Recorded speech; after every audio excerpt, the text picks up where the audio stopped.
ಹೊಸಕೋಟೆ ತಾಲೂಕಲ್ಲಿರ್ತಕ್ಕಂಥ ದೊಡ್ಡಗಟ್ಟಿನಬಿ ಗ್ರಾಮ ಪಂಚಾಯತಿ, ವಾಗಟಾ ಗ್ರಾಮ ಪಂಚಾಯತಿ, ಇಲ್ಲಿ ಇರತಕ್ಕಂಥ ಗ್ರಾಮಗಳಲ್ಲಿ ಸಾಕಷ್ಟು ಅಭಿವೃದ್ಧಿ ಕಾಮಗಾರಿಗಳಿಗೆ ಇವತ್ತು ಚಾಲನೆ ಕೊಟ್ಟಿದ್ದೀವಿ.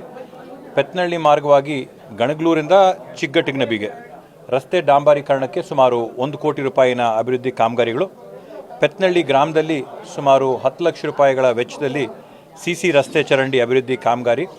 ಚಿಕ್ಕಗಟ್ಟಿನಬಿ ಗ್ರಾಮದಲ್ಲಿ ಜನರಲಲ್ಲಿ ಮಾನ್ಯ ಮುಖ್ಯಮಂತ್ರಿಗಳ ಅನುದಾನದಲ್ಲಿ 10 ಲಕ್ಷ ರೂಪಾಯಿ ಅಭಿವೃದ್ಧಿ ಕಾಮಗಾರಿ ಮತ್ತು ಅಲ್ಪಸಂಖ್ಯಾತರ ಅಭಿವೃದ್ಧಿ ನಿಗಮದ ಕಡೆಯಿಂದ ಅಲ್ಲಿ 10 ಲಕ್ಷ, ಚಿಕ್ಕಗಟ್ಟಿನಬಿ ಗ್ರಾಮದಲ್ಲಿ ಒಟ್ಟಾರೆ 20 ಲಕ್ಷ ರೂಪಾಯಿ ಸಿಸಿ ಚರಂಡಿ ಕಾಮಗಾರಿಗಳು.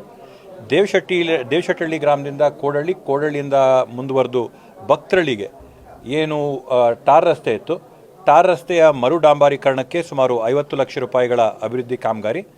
ಮತ್ತು ವಿಶೇಷವಾಗಿ ವಾಗಟಾ ಗ್ರಾಮದಲ್ಲಿ ಜಡಗೇನಹಳ್ಳಿಯಿಂದ ಹಿಡಿದು ವಾಗಟಾವರೆಗೂ ಮತ್ತು ವಾಗಟಾಯಿಂದ ಹಿಡಿದು ಜಿನ್ನಾಗ್ರಾಮ ಮೇನ್ ಕ್ರಾಸ್ವರೆಗೂ 75 ಲಕ್ಷ ಮತ್ತು 38 ಲಕ್ಷ ಡಾಂಬಾರ್ ಕಾಮಗಾರಿಗಳು, 10 ಲಕ್ಷ ಅಲ್ಪಸಂಖ್ಯಾತರ ಅಭಿವೃದ್ಧಿ ನಿಗಮದ ಕಾಮಗಾರಿಗಳು ಮತ್ತು 5 ಲಕ್ಷ ಮಾನ್ಯ ಮುಖ್ಯಮಂತ್ರಿಗಳ ಅನುದಾನದಲ್ಲಿ ವಾಗಟಾ ಗ್ರಾಮದಲ್ಲಿ.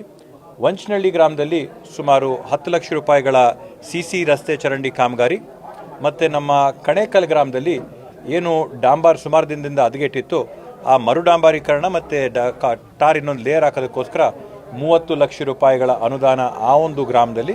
ಮತ್ತು ಒಂದು ದೊಡ್ಡ ಪ್ರಮಾಣದಲ್ಲಿ ಏನು ನಮ್ಮ IOCL ರೋಡು ಸುಮಾರು ವರ್ಷಗಳಿಂದ ಕೆಟ್ಟಿತ್ತು, ಚೆನ್ನೈ ಬೆಂಗಳೂರು ಎಕ್ಸ್ಪ್ರೆಸ್ ವೇಯಿಂದ ಹಿಡಿದು IOCL ಹತ್ರ ಇರತಕ್ಕಂಥ ರೈಲ್ವೆ ಗೇಟ್ವರೆಗೂ ಸುಮಾರು 6,80 ಲಕ್ಷ ರೂಪಾಯಿಗಳಲ್ಲಿ ರಸ್ತೆನ ಪೂರ್ತಿ ರೀಕನ್ಸ್ಟ್ರಕ್ಷನ್ ಆಗಿ ಡೆವಲಪ್ಮೆಂಟ್ ಮಾಡಿ, ಯಾಕಂದರೆ ತಾವೆಲ್ಲ ನೋಡ್ದಂಗೆ ಒಂದು ದೊಡ್ಡ ಗಾಡಿಗಳು ಓಡಾಡೋಂಥ ಒಂದು ರಸ್ತೆ ಆಗಿರೋದ್ರಿಂದ 6,80 ಲಕ್ಷ ರೂಪಾಯಿಗಳಲ್ಲಿ ಈ ಒಂದು ರಸ್ತೆ ಅಭಿವೃದ್ಧಿ ಕಾಮಗಾರಿ.